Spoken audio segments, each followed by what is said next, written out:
Welcome to the MVP podcast, where we talk about anything NBA. I'm Sam Holcroft, alongside Gage Zelikoffer and Peyton Thompson. Before we begin, don't forget to follow us on Twitter at Momentum MVP, follow our Facebook page at MVP Momentum Podcast, and check us out on YouTube at MVP Momentum Podcast. Today, we're going to do our first round preview and prediction. Might be a little bit late, but we'll still kind of go and dive into some of the keys to the series and who we have winning and in what amount of games. So, guys, you want to start with the East or the West? I think the East will probably be a little faster, so let's start there. All right. So we're going to start with the Celtics and the Heat. The Heat without Jimmy Butler. And I think he's supposed to be out 2 to 4 weeks minimum. So that puts him out for this entire series. And game one happened yesterday, and the Celtics won fairly easily. I mean, it was a 30-point game for a good chunk of the game. Ended up being a 20-point game. So instead of asking how many games are the Celtics going to win in, I want to ask, are the Heat even going to win a game? I think so. I think they'll be able to get one game where the Celtics are off.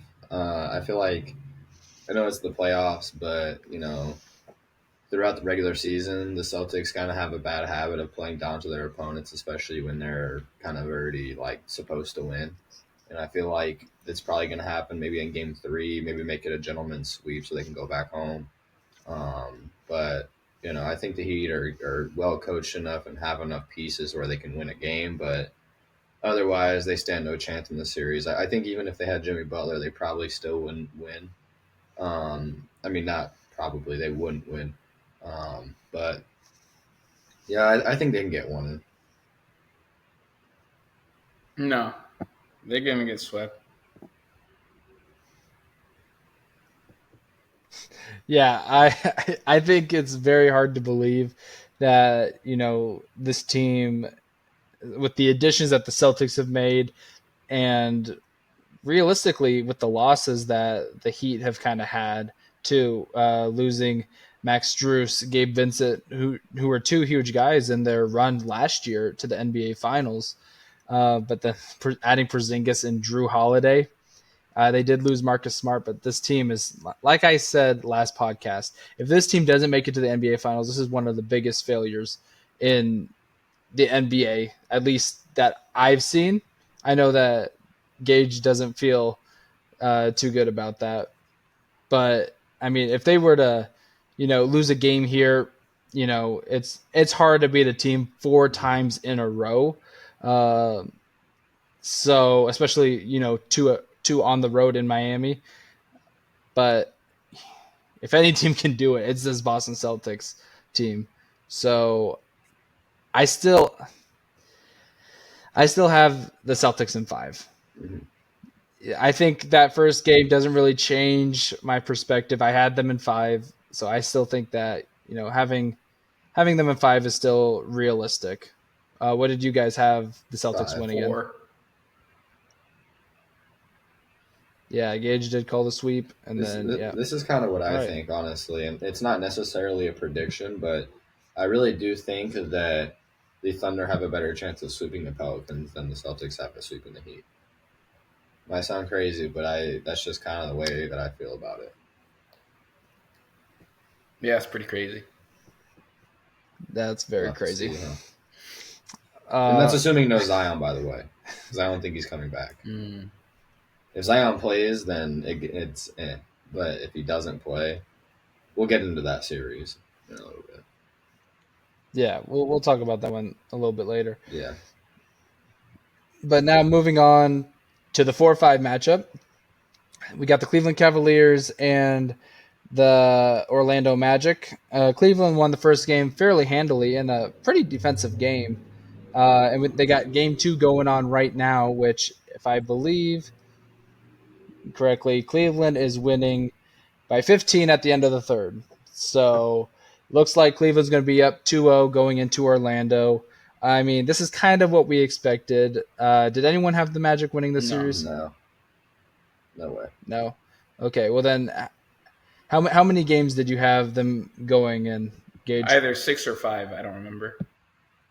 I can check for you real quick. Let's see. You had 5. 5. And That sounds about right. yeah, I agree with you. I think 5 games is probably about right. Doesn't help that I don't know if you guys saw this, but Jalen Suggs went down with kind of a bad leg injury as well. So that kind of knocks their defense down a little bit. But honestly, they just don't have the offense to keep up with the Cavaliers. They're a good defensive team. They got a couple guys that are good players, but I feel like this is kind of more of a 2-7 kind of matchup. Honestly, I feel like the Magic could have easily been the 7 seed. Cavaliers could have easily been the 2 seed, and that's kind of what it feels like. Yeah, I think that's a good analysis. Just because you know, the Magic. I mean, like we had in our revisit of our tier list, I want to say like about a month ago, month and a half ago, maybe even, and we were just cool with. Or I guess it was the playoff mandates about 2 weeks ago, and we were just cool with the Orlando Magic just making the playoffs. They were cool with that. They didn't even need to necessarily win a game. So the fact that they're here and if they could put up a fight and steal a win, I think that's enough momentum to kind of go into next season because they're still probably like a superstar away from like being able to compete, especially when you got a team like the Celtics in the East, Bucks when they're healthy. But yeah, I had the Cavs in 6, but that one's looking a little bleak right now. I As much as I want to say that the Cavs are a good team, they have really kind of fallen off since about that All-Star break time period. So, um, this is going to be if they were riding high like they were beginning of the year when they were 6 or 7 games behind the Celtics and not 15, I'd feel much more confident for them going into the second round, and I might have even called a sweep here. But they just haven't been as dominant as they have been. That first half of the season or so. Why do you say that they are a superstar away from competing in the East when they're 5 seed? Because they're not really the 5 seed. Because they're all. I think they're a 5 seed in the East. I mean, the East is not a good. It's not a good conference right now. Maybe to be title contenders, they need a superstar, but like that's what a contender is, right? But I mean, not a title contender, just to compete. I think the words were compete in the East, and they're 5th seed. I think this team is fine to just. I mean, what do we think of? I guess I think being a contender, which is what Sam said, and being able to compete are two very different things.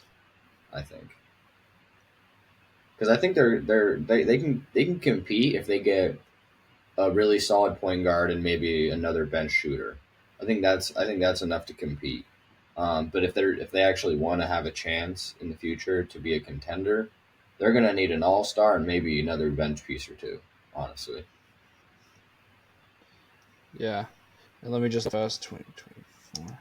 Because like when I think of a contender in the East, I think of someone that can take one of those top 2 teams to 6 or 7 games.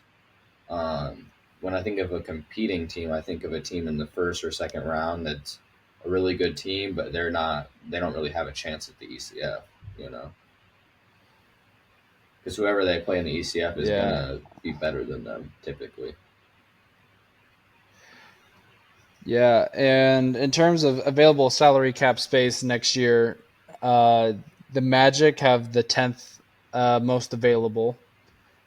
And I feel like if they were to go out and try to get like a Donovan Mitchell or, make that trade for DeJounte Murray, Trae Young is available this offseason. If they add them into the mix, then like this team, we could say is like we could see them being a 2 seed rivaling potentially the Bucks. Why don't you see anything in like Paulo? Do you not see Paulo panning out to be a superstar? I mean that's fine, but I feel like superstar fours, he just needs a little bit more help, and I feel like they're just too young to like if they want to compete now, like they need to get someone and like because like Franz, he's working out, he's developing. We got some kind of some other younger guys in that backcourt, but I just don't think that if they want to compete now, they need to try to get someone to help expedite it than rather than wait a few years down the road. Because they already made the big jump. This was the big jump that they were wanting. Mm-hmm. I don't think that they can do another big jump like this based on just progressing their players. Yeah, and on top of that, I personally don't really see Paulo as a superstar. I see him as a star. Or let me rephrase that. I don't see him being the best player on a championship team. I see him being a really good number 2 at his prime. That's what I see. Because I don't think he's best player in a championship. Oh, go ahead. Sorry, I was just gonna say I don't see him being on a championship, or the best player on a championship, or even an Eastern Conference team. Not when you have Giannis and Joel and Tatum in the East. I just don't see it. Yeah, maybe a championship team, best player on a championship team in like 4 to 5 years potentially. But I don't think so. Like not. I don't think so. Maybe. If he could keep progressing, I mean, he had to. Yeah, I mean, it is only his second year in the league, so you'd have to be like an MVP caliber player, though. But right, like, do we just? I guess Ant did the same thing, but Ant's already doing it. Yeah, Ant's already doing it, but he's also in his 4th year, and he's a guard, yeah. So it's a little different too. Yeah. So then moving on to the Bucks Pacers. Without Giannis on the Pacers, quite a bit yesterday, with Damian Lillard having, I think, 35 in the first half and then not scoring. But he didn't get injured, right? He just didn't score. No, he just didn't score. So, and Pascal Siakam actually having a good game last game. So, I mean, that's pretty good for them. This is a series that, could go either way depending on how you view the Giannis injury. So who do you guys have winning, why, and in how many games? You go ahead on this one, Gage. I'll follow. I think the Bucks, but I think Bucks in 6. Let me see what you had on your sheet here. You had Bucks in 5. 5 again. I'm not with it today. I'm not with it. No, that fluff. No 6, just 5. 6. Everyone's getting gentlemen swept. Yeah. I got Bucks in 6. I think that the games that the Bucks win, I think, are going to be very confident wins, and they're going to be more than pretty much double-digit wins. And I think the games that the Pacers win, it's probably going to be 1 without Giannis, 2 Dame's going to have an off game, and 3 Tyrese is going to have to play really well. He's probably going to have close to a triple-double with 22, 23 points, and Miles Turner or Pascal is going to have to play really well too, and they're probably only going to win by 3 or 4 points. Yeah, Pascal scored 36 points and they scored 94 as a team. That's like 40-something% of their points came from just one man. And when you have a Tyrese, Miles Turner can still score. I saw Miles Turner take about 3 or 4 wide open 3-pointers that he just missed. So I think that that could be a huge factor. And I'm not saying that the Bucks are better when Giannis doesn't play, but moving Bobby Portis into that starting rotation, I think really kind of helped at least this first game, because Giannis is really good on defense. Of course, he's, I think, a 2-time Defensive Player of the Year, but now you can add Bobby Portis, who also has been playing really good on defense, and yet he can stretch the floor a little bit better than Giannis can. So you're trading some things here, but then the reason I have this going 7 games is the man Doc Rivers. I don't know. They have a losing record with Doc Rivers.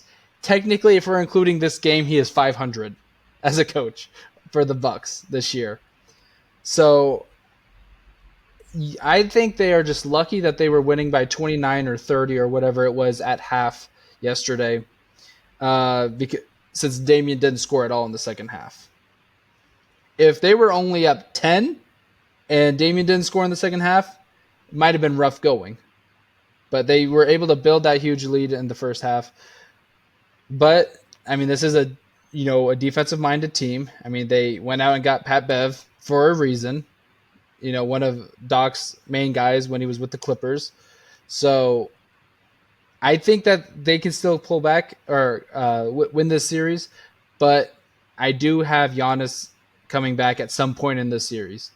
And for every game that the Bucks win, that's just more time bought for Giannis to get 100%. Because if he can come back game 5, 6, or 7, that'd be great. Yeah. So, anything else for the Bucks Pacers? Yeah. Nope. Bucks in 5. All right. So, Gage, you're telling me you had a sweep here. You have 5 here. 5 here. How many games do you have the Knicks winning this? The Knicks aren't winning that series. He said they're not winning a game. Okay. Well, okay. So then, how many games are they going to win? But Joel Embiid kind of got hurt a little bit. Oh, that's Joel Embiid was coming for their neck. That's exactly what was coming. Joel Embiid was on a mission. So that's just how it is. Is Joel Embiid back? Did he end up coming? Yeah, he came back in that game. He just went to the locker room. For that, I feel like they would have pulled out the win. But they'll win today. So I guess it'll be 5. You can't predict injuries. You think so? Yep. Yeah, you can't predict injuries. So it's a 1-point game. They're halfway through the third quarter. So yeah, they have a good chance to win. Is Mitchell Robinson or who's their center right now that they're playing? Is it They have Hartenstein. Hartenstein is a Robinson. great player though, but yeah, and they have Mitchell playing too. Not at the same time, I don't think, but yeah. Yeah. No. But like they have both activated. Mm-hmm. Mitchell, yeah. So yeah, that makes it tough. But I mean, that's a lot for Joel Embiid to handle. But he'll be fine. Tyrese Maxey's a great player too. Sounds like you regret your decision. Yeah, Tyrese Maxey's playing. Huh? Sounds like you regret your prediction. No, I don't regret I don't regret it. It's just not going to be. Well, considering that it's wrong after game 1, I feel like it's okay to say that you regret barbecue chicken because Mitchell Robinson is probably a good matchup against Joel Embiid. So you're sticking with Knicks and 5 or Sixers and 5 though. I'll have to, yeah. All right. I had. Let me just double check. I think I had Sixers and 7. I had Sixers and 6 actually. So, which I still feel pretty good about it. If Joel goes down again this second game or goes down again later in the series and it's a little bit worse, I might feel a little bit more worried about it. But I honestly just feel like overall they're the more high-powered offense. I think obviously the Knicks are better on defense, but I think that Jalen Brunson, his scoring can only get them so far. I think there's going to be more than a couple games where the Knicks shooting is just off in general, and they can't really do anything to stop Joel Embiid and Tyrese Maxey. And, usually, like you guys know, my philosophy has been if you have the best player in the series, you should win that series. And I think Joel Embiid is a good enough player where I think he'll win in less than 7. So I got Sixers and 6. Sixers and Knicks. Or Sixers game 6. Yeah, it's just kind of a little tongue time. Yeah. So originally, once the Sixers beat the Heat, once that game was kind of winding down, I'm like, yeah, the Sixers are gonna beat the crap out of the Knicks, and I was thinking Sixers in 5. But then, when I was watching, and I kind of rewatched it back, and I saw how gassed Joel Embiid was by playing 38 minutes, and now he's playing against Bam Adebayo, who is, closer to the top 5 than he is, 15 in centers in the league. But he was just straight gassed. And, he went down in the play-in game for a little bit. He went down in game 1, and he ended up coming back and playing, which is fine. But if he's going to keep getting dinged up, I think it's hard for the Sixers team to win if he can't get close to 100% this series.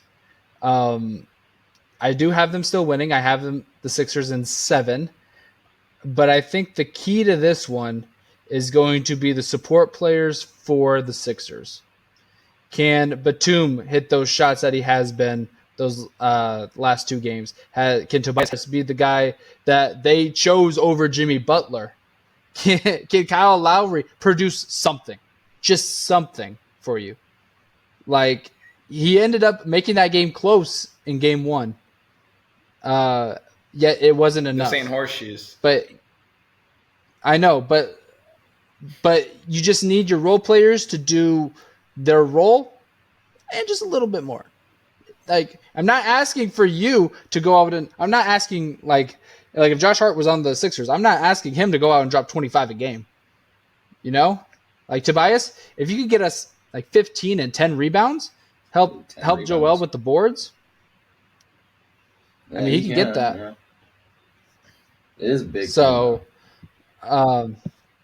yeah.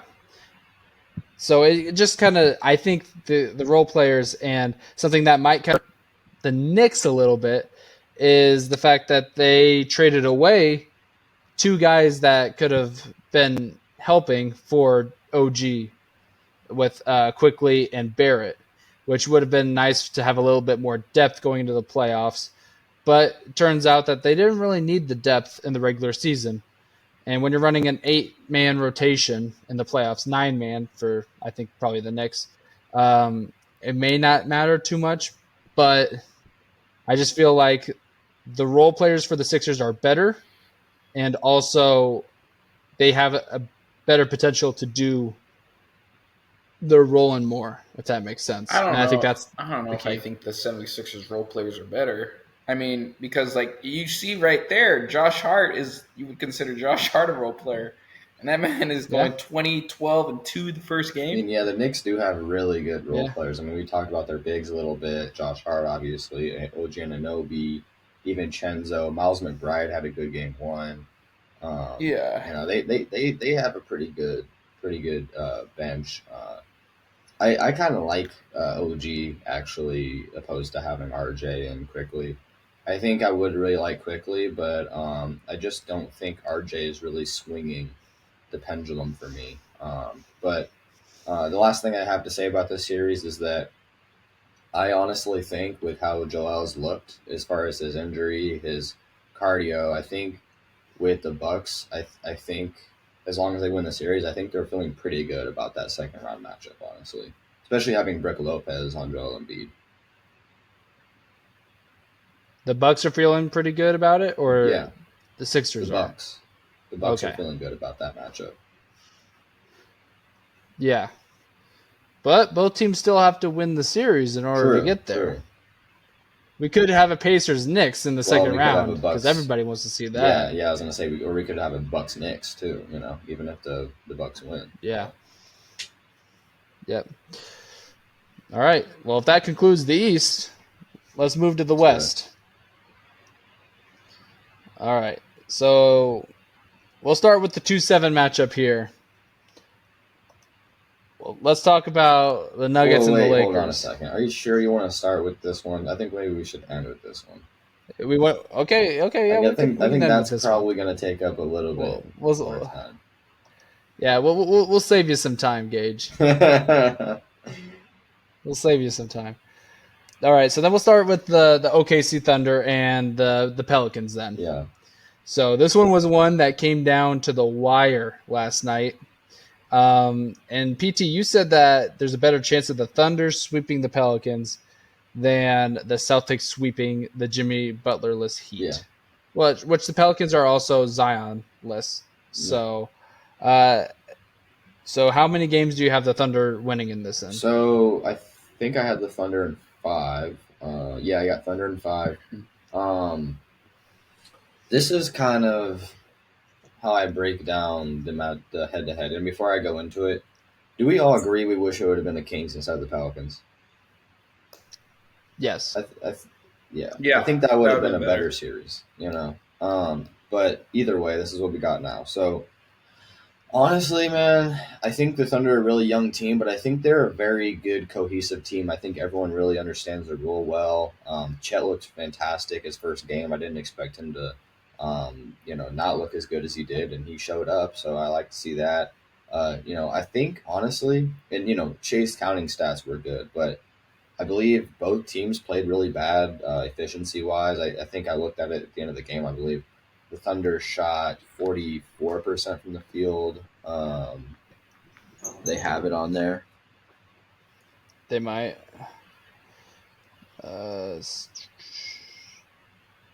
Box score. They may not have it, but basically they both shot sub 45 for 50% from the field. And the Pelicans shot, I think, 38 or 39%. It was nasty. But I think, once again, the Thunder just have the best player in the series. I think Jalen Williams is ready to take on this playoff matchup. Chet is perfect for this matchup against Valanciunas. I know it may seem like he, is going to get bullied all series, but I really don't think Valanciunas has the consistent patience and cardio to, try to score over Chet every single time. And honestly, if that's their game plan, then fine, they can do that. But I don't think that's really conducive to winning. I just really think if the Pelicans if they want any chance in the series, Zion has to play. Because when I look at CJ being the lead guard, taking that last shot, being the guy that's shooting 22 shots, I mean, he was 9 for 22 last night. I think CJ is really bad, honestly. I don't think CJ is very good.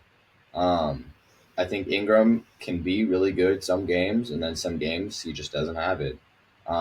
It's kind of weird with him. It's like a switch that he can't really control. A lot of the time he's just not aggressive like he needs to be. Now, what I will say is I like Trey Murphy and Herb Jones as far as role players in the series.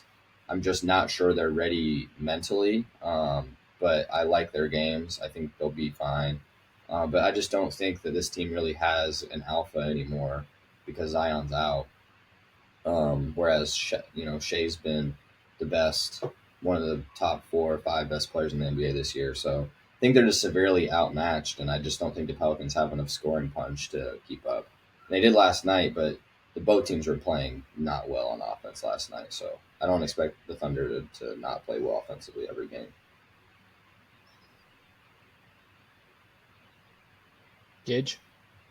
OKC in 4. So it would have been Pelicans in 6 if Zion played. See, so I'm not far off. OKC is one of the smallest teams in the NBA. And you see Jonas Valanciunas doing whatever he really wants. Could you imagine if they had Zion too? Well, he got the rebounds, but he only had 13 points. But still, that's still pretty good. Like that's fine. 20 rebounds? Yeah, 20 rebounds. And 13? What would Zion do? Don't get it twisted. It's not 20 and 13. It's 13 and 20. 13 and 20. You're acting like 20 rebounds is a walk in the park. Well, you know how many shots they missed, both combined. I was going to say, you see the score, right? It's 92 to 94. We had a sub 100 so, game. there was a lot of missed shots. You would think that the center would probably grab the most boards. You see the rebounds on both sides, though. You grab 20 of those rebounds. 52? Yeah, 20 out of 52? He kind of has to. But outside of him, they don't really have many – they don't have much size, but you think Larry Nance is coming in? Larry Nance got 8. It's not like they crushed him it's not like he alone crushed him on the boards. It was a 44 to 52 board discrepancy. If it was like 40 to 52, I'd be like, oh, okay. But, it wasn't that far off, Or it was 38. And he had 9 – He had 9 offensive rebounds, and I think 9 offensive rebounds. 9 O-boards is crazy. That's not going to happen every game. But I think I saw 2 or 3 where he missed his first shot and just went off the rim and then he caught it. So still, that's a rebound. That shouldn't be happening. That's the thing. If Zion played, can you imagine both of them just doing that? And I agree Just with you. getting I their own think, rebounds, yeah, going back I up. agree with you. If Zion was playing, it would be a lot different. But I don't see him coming back at all this series with this hamstring. It's too much of a risk. Yeah. So, and so you're not going back to whoops, Thunder in 5. You're saying Thunder in 4. Thunder in 4, but Valanciunas is gonna get even more rebounds. I think he's gonna get more Oh, so he rebounds. switched. He switched his prediction. Sneaky guy. Maybe even next game. Sneaky guy. You think he's gonna get Jonas more than Valanciunas. 20? He's gonna go more than 20. He's gonna go. He's gonna get some. He's gonna get a playoff high here. I don't know how Playoff his 5 for playoff him or like. a playoff high for him. Oh, okay. I mean, he's gonna get on both teams. I thought you but were for saying like him he's gonna himself, break the record. I was like, whoa no, there. he's gonna break his own personal best in the playoffs. Probably. He might have Rebound-wise. already. I don't know with what that this game. is, but this is what's about to happen. You know, if he's the only guy on the set, like he's the biggest guy in the court. OKC can't really out rebound him. So- Maybe Larry Nance can take from rebounds from him, but it's just gonna be Yeah. bro's just gonna grab. I mean, I agree with you. He should. But I will tell you, this kind of sums up my thoughts on it. As far as does it really matter? I saw the second to last play was tied game before Shai hit the and one. They had the ball 92-92. They had 3 opportunities to make a shot, and I think Valanciunas got 2, maybe 3 of those boards, and they missed all 3 shots. You know the increase, the statistical increase of like if you get an offensive rebound, you are I think it's a 30% more likely to hit your next shot. Yeah, to leave with points on that possession, and they couldn't. Yeah. And I was thinking to myself, I was like, you can't make one of those. And you know what was the last shot? It was a Larry Nance little layup floater thing. Chet spiked it. Was not going there. But Chet can't move that man. That's a grown I man. mean, you can't move him, but he also you see what Valanciunas shot? He shot 5 for 9 and didn't take any threes. That tells me Chet probably got his hand on one of them. Chet had 5 blocks. It's 5 for 9. Still, that's not really saying much. I mean, he's taking I all think shots the game plan inside. for yeah, I think the game plan is just feed Valanciunas and maybe let Larry Nance stretch out the floor and make him isolate Valanciunas. Valanciunas is going to have some career games here. I'm telling you. But still, it's not going to be enough. It's just going to be – that's going to be the story of the series. Right. OKC in 4. Yeah, that's the whole point. It's not going to be enough, but I expect him to cook. Yeah, it just comes down to the fact that I think OKC is being led by an MVP finalist, and the best player on the Pelicans isn't playing. I think that's going to be, probably the 2 biggest factors here too. So, you can't forget that Shea is, also amazing. In a game where nobody was hitting, I think he was the only guy that was, really. Yeah, and CJ sucks. Yeah. I have the Thunder in 6. I do think that Zion will come back at some point, but it could be when it's a 3-0, 3-1, and they get a game and then they end up losing. So if Zion comes back on a 3-1, they win the series. Yeah. Do you think they win the next 3?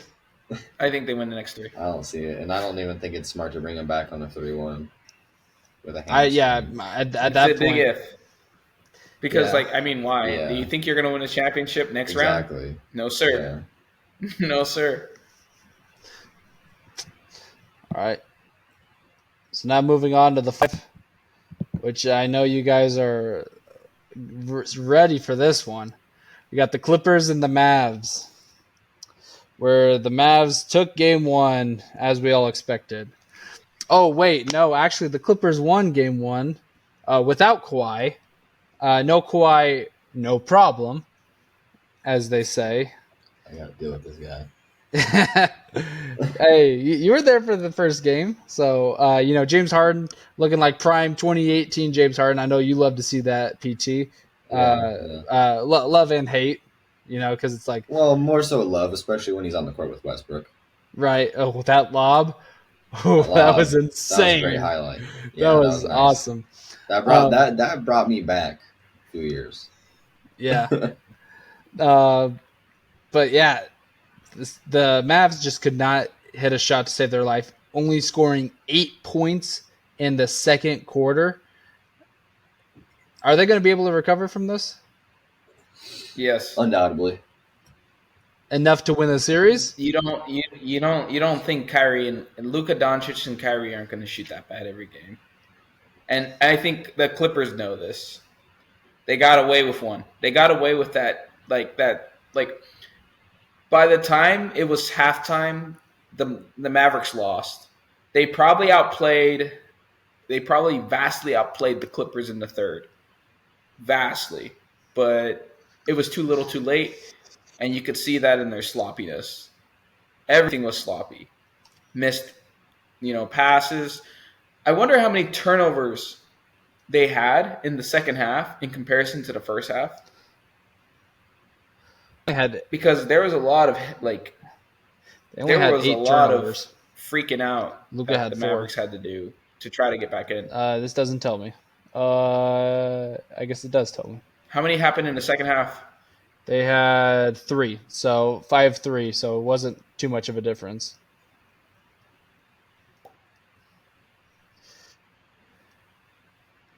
So not too bad. How about the points? Yeah, I mean, obviously the second half was a lot better points-wise. I'll just say that I think this was definitely the toughest series to choose for me. But I mean, maybe tied with the 3-6 in the West here. But I just think that I don't think Harden is going to have a game like this every single game. I don't expect Paul George to have a lot of great games in a row. And I do think not having Kawhi they are going to feel it at some point. It wasn't this game, but they are going to feel it. And I think you expect that too, Sam. But I just think that some games the scoring output is going to be a lot for the Mavericks, and the Clippers aren't going to be able to hit. It's really just going to come down to those last couple games in the series, So it's more of a timing thing. I wouldn't be surprised if the Clippers won 7. I wouldn't be surprised if the Clippers won 6, honestly. But it's really going to depend on Luka. If Luka is able to have 45 points on good efficiency and 12 assists, and guys like PJ Washington are hitting shots, and Derek Lively are catching lobs, and Kyrie can have his 22 and whatever, I think it's doable. But and I also it's going to be funny. You might laugh at this, Sam, but I want to shout out Terrence Mann too, because he played a pretty pivotal role in the game yesterday, especially with his rebounding. Gave a lot of second chance effort points. And I expect him to keep giving the effort, but I think it's something that the Mavericks didn't really expect in the first game, and I think they're going to key in on that a little bit more in the second game and into the series. So I'm still sticking with the Mavericks with my original pick in 7, though. So real fast, I just need to address something that Gage said earlier, that Kyrie Irving and Luka Doncic won't always shoot this bad. Do you think Kyrie shooting 55 from the field and 50% from 3 is bad?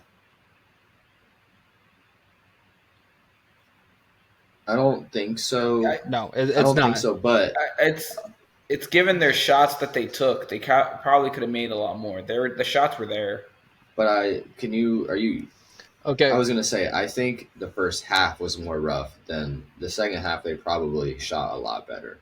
And even 11 for 26 for Luka isn't good, But I'm saying you don't put the blame on the 2 guys that scored 30 points. Mm-hmm. Let's put the blame on guys that played, 14, 17 minutes, only put up 4 shots and didn't even make a single one. Mm-hmm. There's not a lot of guys that took a lot of shots, but PJ took 10. Only other person that took double digits. Only other person that scored double digits. Their 4th highest scorer had 6 points, and that was Tim Hardaway. Let's look at the second half. And I feel like I'm kind of curious what the second half looks like. Like, if you were to compare the second half, how do they look? Yeah, see, Kyrie was 9 for 12 in the second half. They were good in the second half. They made their run, but they were in too much of a hole, Yeah. But 47 right there. That's 7. Those are 8, great 11, half stats. 11. Yeah, but only 20 points from the rest of the team in the second half. Yeah. A third of their points came from everyone else with the minus Luka and Kyrie. That just can't happen on a team that went out and their main focus at the trade deadline was defense. That's why they went and got PJ. That's why they went and got Gafford. I was spacing. Yeah. PJ had a 20 plus minus at half. After half. How about the first half? What after half? What did PJ do the first half? That his plus minus probably minus 19 something nonsense or minus 21. Minus 19. But everyone's. I mean, if you want to look at the first half, everyone. I mean, everyone was bad, with the exception of Gafford, who went down with an injury. We know who it needs to be, man. It needs to be Tim Hardaway Jr.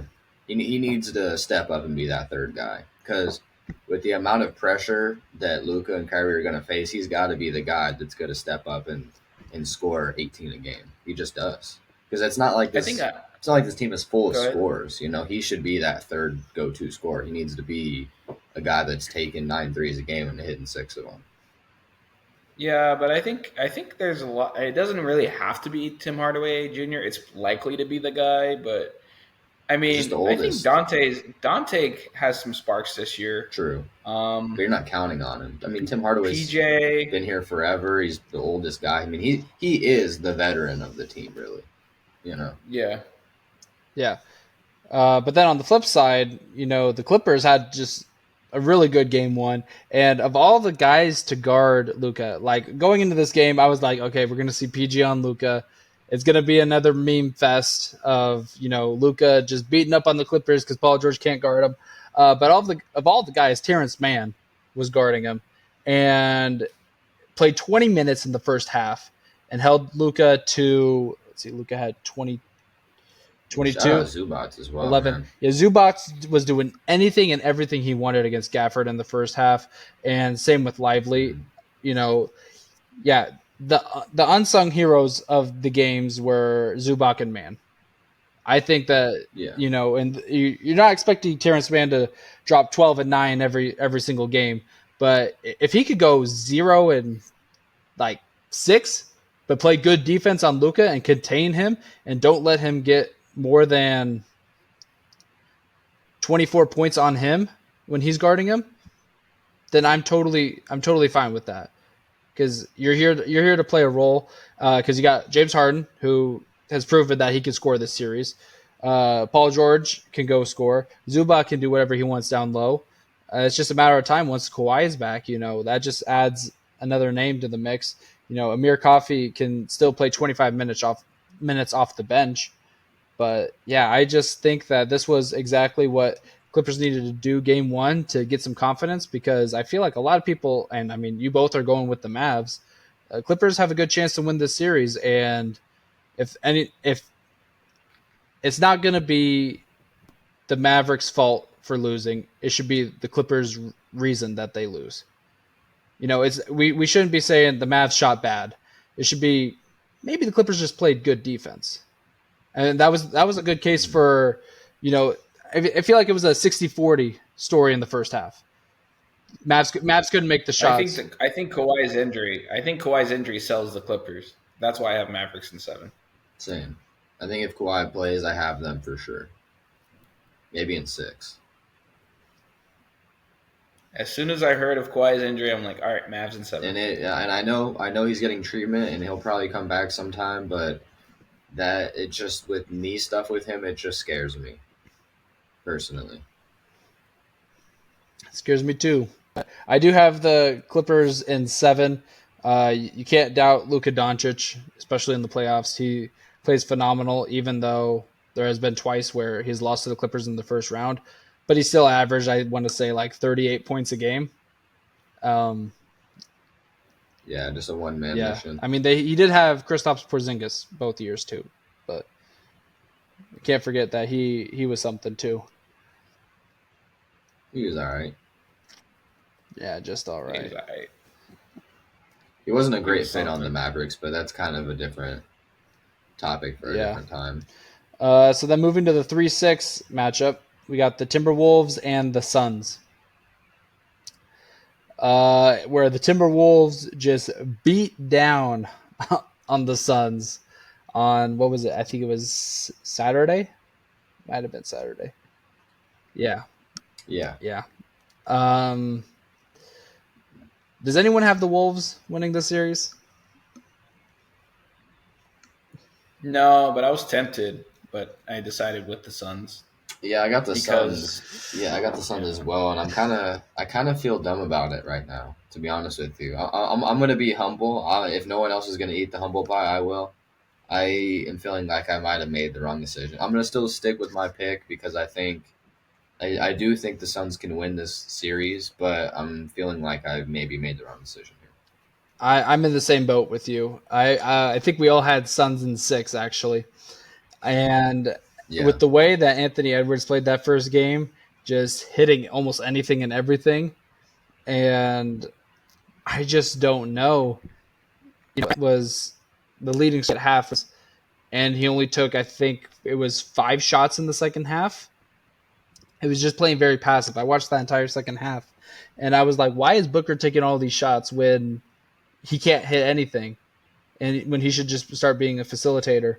And KD, I barely saw. Yeah, He's got to be better. Where's that killer instinct that KD has? Like at this,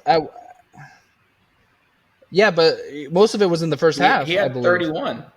I don't think he shot too much in the second half. At least I didn't see. I might have was in the bathroom. But KD did his thing. I was gonna say he might not have, but you can't blame him. On this one, I think Booker's got to show up. The other guys got to. KD probably had like a couple blocks to show with it too. It's kind of like the Luka thing, like the worst plus minus on the team. What you expect him to do.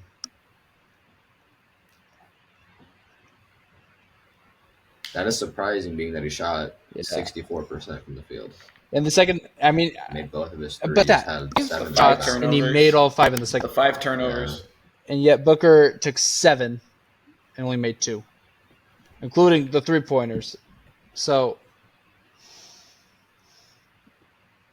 and he still had a negative 13 plus minus that second half.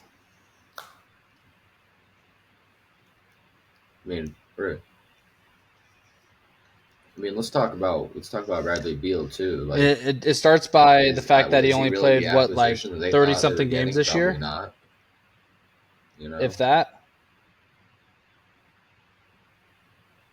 Okay, I guess he played 53. Yeah. That's surprising. Kind of bled into the playoffs, honestly. Yeah. But 53 is also a far cry from 82. Even then. But they kind of expected him doing that, right? Why would they expect him to play more? I think they expect him to play at least 60, at least, because there was multiple times, and I understand some of them. If you guys remember, a lot of them were I don't want to say freak injuries, but they were very unpredictable. They were one time he got hurt in warm ups, and then one time he did something to his hand or something. It was very unpredictable things that are just bad luck, really. It wasn't it wasn't like he was load managing before he got hurt. But then once he did start pick up injuries, then he started to load manage. And now I don't know, can you look how many minutes he played the whole game? He played 37. So he played 37 minutes this game, but even in I think the last few games, I guess it's the last few games of the season, but I know he only played 25, 24 minutes now, maybe less. So only 21.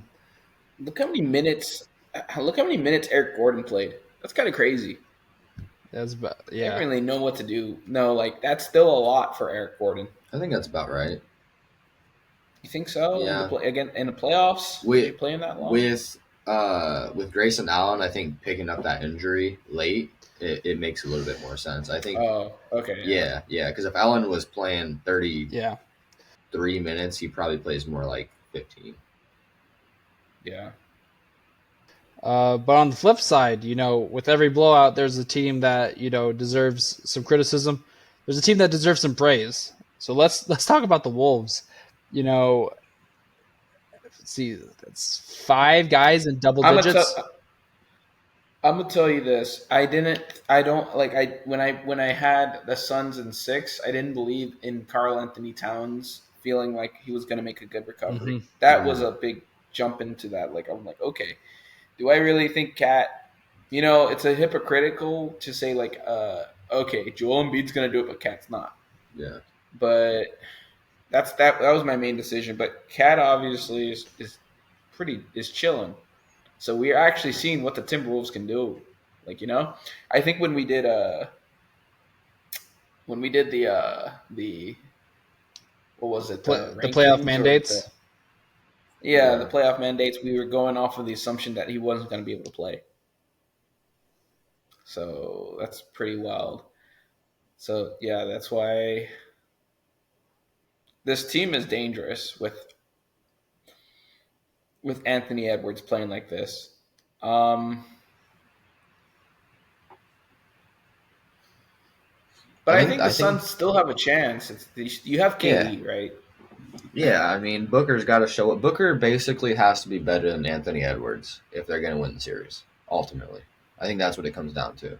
If he's not, then I would say it would be flipped. I would say if in hindsight you told me that Anthony Edwards was going to severely outplay Booker or outplay Booker every single game, even by a slim margin, I would have the Wolves in 6. But I just think I don't think I know. Booker's been here a lot more times than Anthony Edwards has been, so I thought that was kind of the swing factor because I think they're both great players. I think Anthony Edwards is better, but when you're in the playoffs, experience matters. So I just thought that with the playoff experience, the Suns were going to be in a little bit more better position.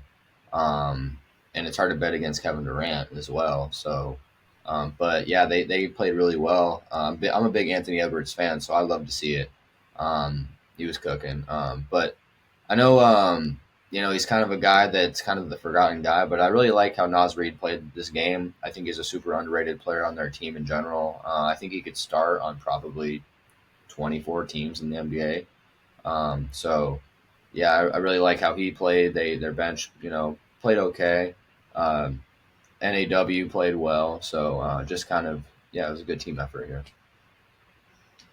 Yeah, just kind of like how the Clippers had some unsung heroes. I feel like Naz Reid and NAW were a huge reason why they won this game. I mean, combined, they were 6 for 15 from 3. And they each had over 20 plus minus. Mm-hmm. Do you see that clip of Anthony Edwards saying, they have KD, but we have Jaden McDaniels. It was. I think it was before the game. It was like, yeah, they have KD, but we got Jaden McDaniels. I think that was before the series, but yeah, I do remember that. Yeah. He was on to something. Not sure. And it's kind of nice to see that with Mike Conley having a bad game, that this team was still able to win by 25. He is the worst plus minus on the team, but we'll see if the Suns are going to be able to make an adjustment. But I think it just kind of comes down to the fact that I think that Frank Vogel's not really that good of a coach. And, their stars could have maybe played a little bit better. But, if we look at Bradley Beal, that's not necessarily a bad game. Kevin Durant he's not the coach for this team. He's a defensive-minded coach. You need someone who can lean on the offense a lot better. Yeah, that's all it is. It's not that Vogel's a bad coach. He's just this isn't his system. And he's been cursed like this for the last staff. Yeah, he's been like this for the last 2 seasons. Just get cursed. Yeah. So, anything else to add on this series? I don't know if I said my official prediction. I had Suns in 6, though. Suns in 6. I said that we all had the Suns in 6. Oh, yeah, that's right. All right. So that's all the important series we need to talk about. So let's talk about the one that's going to be super quick. The Lakers. Series. Yeah, the boring one. The Lakers facing the team that started chanting. What were they chanting at the end of the game, Gage? I don't know. I didn't stick around. You didn't stick around. Once LeBron gives up, that's when I give up. If LeBron gives up, that's good enough for me. I think that's a funny reaction. He must know. He must know something. Yeah, he didn't want to hear it either. He knew it was coming. But for those that don't know, the Nuggets fans started chanting with, I think, a minute and a half left. Who's your daddy? Referencing what Mike Malone said at the championship parade when he was referring to the Lakers. So, how many games? I think what makes this series, I have Lakers in 7. And the reason about this is like that first game was real interesting. Why? Because the Lakers had a 14-point lead. I don't remember. I think I don't remember what the Nuggets' largest lead of the game was. I can look, but the fact that they were able to erase that lead shows just how good the Nuggets actually are. So 12. It was actually 12-15. You see, so the Nuggets had their adversity and was able to push back. But when the Lakers experience adversity, that's it. And you can see that the Lakers, that this is the same story every single game. The Lakers go out to a big lead. They start climbing. But then, they start making mistakes. They stop paying attention to details. D'Lo starts turning the ball over. And all of a sudden, your champions of last year are right back in the mix because that's what makes them a championship caliber team. That is one thing that the Lakers still haven't figured out how to do. All the Lakers, especially D'Angelo Russell. He had some questionable passes about you can't expect. Here's the thing: he made passes that you expect that you can make against a team that you expect to crumble. When you're up 13, 14, when you're up when you're up 12. I remember what happened when they were up 12, and I remember that turnover that D'Angelo Russell had. When you're up 12 and you're throwing a bounce pass with no look bounce pass and a fast break, that is a pass that will connect against a team that's not a championship team because they're frustrated. But this team doesn't get frustrated.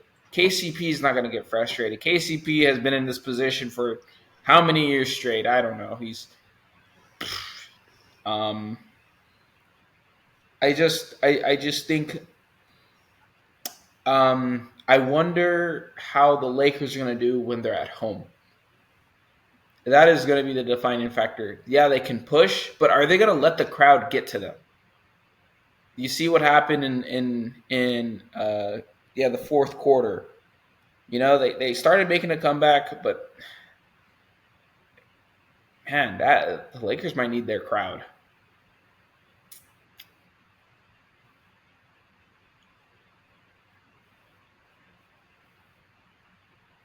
That's the fact that every single game, you said it was the same story, that the Lakers get out in front and the Nuggets just come back, which isn't always the case.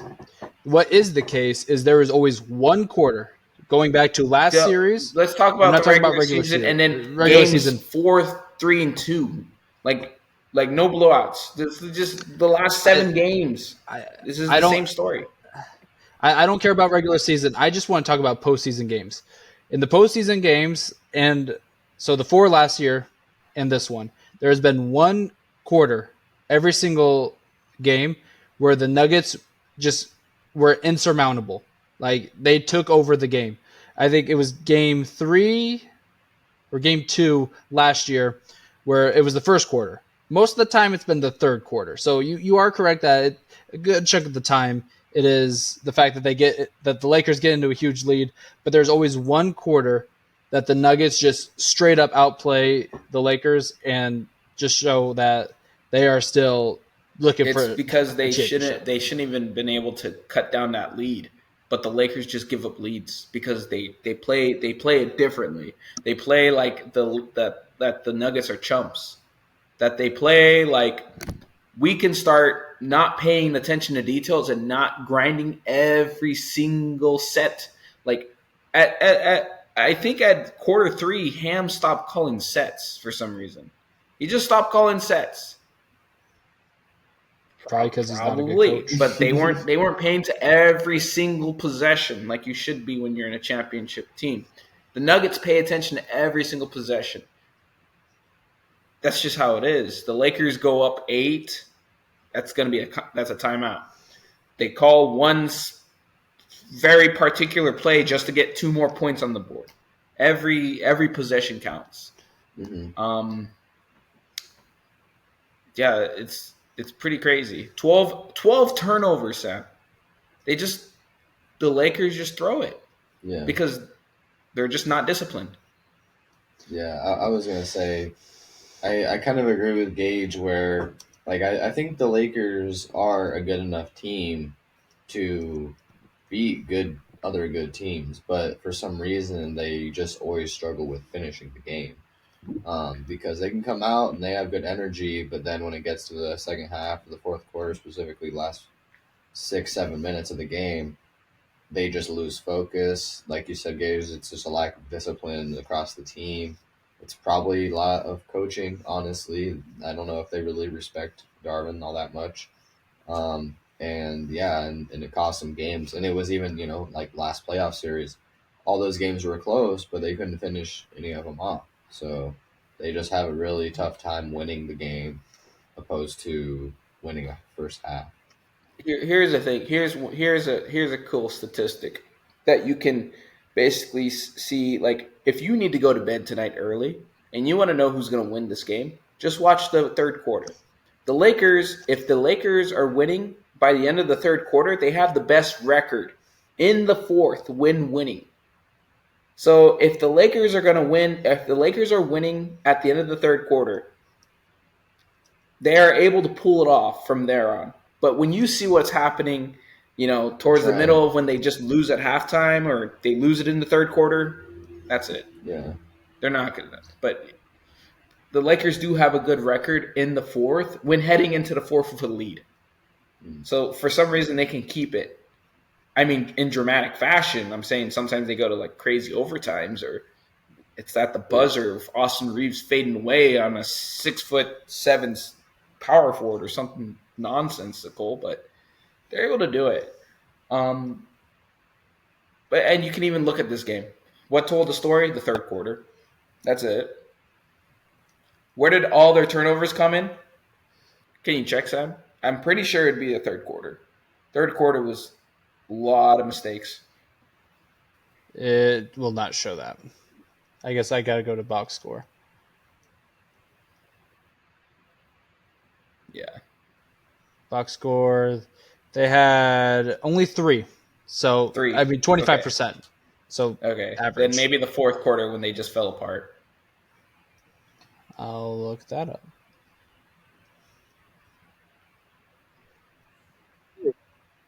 Mm-hmm. So, yeah, you got 6 right there. So it's half and half, actually. So then I guess maybe the downfall was. Well, and here's the thing. You're talking like 12 is a bad turnover game for them. They averaged 14 a game in the regular season. So like, but against the Nuggets, when the Nuggets got 6 and you got 12, you just gotta play. They didn't have. You gotta 6. pay attention. How many turnovers the Nuggets? I mean, they had 4. 4. It's just you can't. Yeah, that's you need. You need to take care of the ball when you're playing a team like this. It's the ratio they got though. Yeah. Because you can have 12 if the other team has 14. Right. So you win the turnover battle. Or you could have 12 if the other team has 9. Like that's somewhat okay. But when you have 3 times as many as they have, it's going to be a tough. Now, if this was, a team like the Grizzlies or like a team that's not supposed to be in the playoffs, even the Pelicans, there's a good chance that you could still win this game if you have 12 turnovers and they only have 4. Here's an interesting thing to look at. Look at the steals versus the turnovers on both ends. 4 of those turnovers that the Nuggets had were 3 steals. The Nuggets were able to pull off 7 steals, but 5 of those turnovers weren't even because of the Nuggets. They were just careless passes. Just careless, just or shot clock violations, forced. or yeah, Yeah. offensive fouls. Unforced errors, really. Yeah. And then the last thing I want to say is the last part of the story is simply D'Lo. It's almost You're gonna have to figure out when to pull D'Lo. If you want him to keep taking shots, yes, because when D'Lo plays well, the Lakers are a very good team. But if D'Lo is shooting like that, you're gonna have to make a decision sooner or later. Do I let Austin Reeves start taking his position a little bit, or do I? If Austin Reeves ain't that guy, am I gonna just have Taurean Prince just play it out? Gabe Vincent caught 3 fouls before half. You can't let that happen because, that's another part of the story. He was playing very good D, very hustle D that D'Angelo Russell, seems to have forgotten about since like his days in Ohio. I don't know. Mm-hmm. But see that was the story last year too. In the games that they won, he averaged like 20 points a game. In the games that they lost, he only averaged about 9. So that was just the tale of the postseason last year. Is like LeBron's going to do his thing. AD's going to do his thing. But just like we were talking about Tim Hardaway and with the Mavericks needing to be that third guy, D'Lo needs to step up and be that third guy. Well, I'm not concerned about any player besides D'Lo. I think Austin Reeves just got a negative plus minus because he was part of the loss. But Austin Reeves did what I expected him to do. Gabe Vincent did what I expected him to do. Just run around and chase Jamal Murray and don't take anything. Just chase him. D'Angelo Russell, 1 for 9, just unforgivable with an air ball. Wide open air ball. Disgusting. I don't really know. Well, and here's the thing. I actually think you hit the nail on the head, Gage. I think this is, if anything, it's a 50-50 split on D'Lo and Darvin Ham because Darvin Ham has to learn from these mistakes from last postseason where, like you said, Gage, he has to know when to pull D'Lo and when to let him play. And at some point, when you see the trend, because when they're losing in the fourth quarter, it's not like this. It's usually, if they're winning, like you said, at the end of the third quarter, they're winning, they usually win the game, it's like this. So you can keep him in. But if you see this and you just keep letting him play and keep letting him play and keep letting him play, he's got to learn from that. And this isn't the first postseason that's happened. So, it's I think it's just as much on him as it is on D'Lo because I don't expect D'Lo to just stop shooting. Like, he's one of their better shooters. He shot 40% this year. But Darvin Ham has to know when it's not his night and to let him know, So I think it's on both of them, honestly. And we can go deep into the nitty-gritty, more specifics, but that's pretty much it. We could talk about the screens. We could talk about the pick and roll, Jokic, Jamal Murray combo with the Jokic rolling off down. If you bite on the screen, Jokic will roll down. Jokic gets the ball, gets stopped by Rui Hachimura, but then here comes the drop to Aaron Gordon, who, they force it in a way where you have one player who has to basically guard between Aaron Gordon and KCP, or Aaron Gordon or Michael Porter Jr. Pick your poison. Jokic is going to find him for the oop, or he's going to find MPJ for the 3. We could talk about those things, but yeah, and unfortunately, I just think that this team isn't built to, what team was doing it? Oh, like the Heat. Ooh, when you saw the Heat playing the Sixers in that play-in game, they would go double Embiid or Max, or Embiid or Maxey, and then just everybody's just moving, rotating. Just the Lakers defense just isn't built to do that.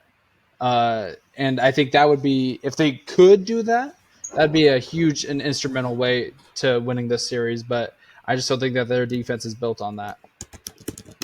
I think Gabe Vincent can do it. That's one guy. But you have 5 guys on the court. That's one guy to replace.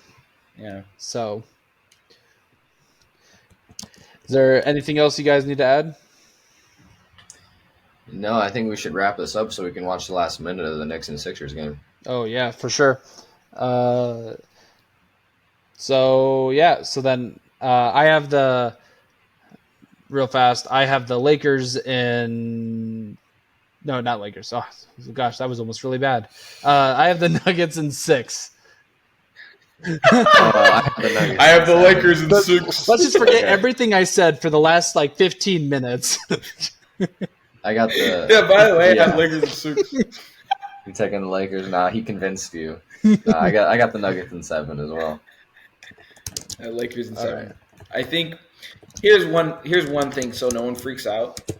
Every home team won. Game 1? Game 1. Yeah. So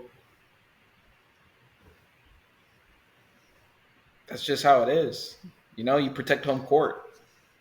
Okay. Game 2 is going to mean a lot. Yep. But once again, don't forget to follow us on Twitter at Momentum MVP.